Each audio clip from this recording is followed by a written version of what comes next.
Gumawa nga pala ako ngayon ng soup, tamang-tama sa malamig na panahon. Eto, corn and crab soup po yung ginawa natin. Ayan, napakasarap.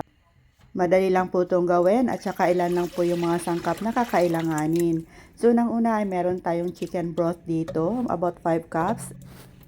And 1 can of cream corn. So, paghalu-haluin lang natin at hayaan lang natin kumulo. Ayan.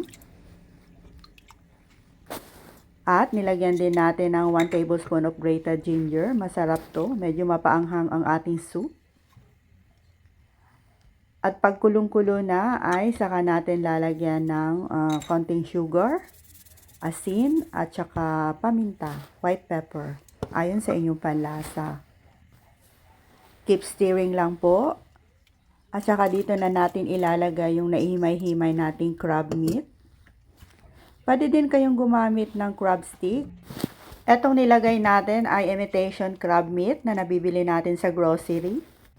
Para medyo lumapot po itong ating soup, naglagay din tayo ng konting tinunaw na cornstarch. Ayan po. At saka isang large beaten egg. And then lalagyan din natin ng konting chopped spring onions. So, paghalu-haluin lang natin and simmer for 30 seconds. At pag okay na, ay pwede na nating hanguin at iserve kaagad habang mainit pa. Ayan, nakakatakam po. So, itry nyo na din itong gawin mga mamshay. Siguradong magugustuhan din ng inyong buong pamilya. Tara, kain po tayo. Maraming salamat.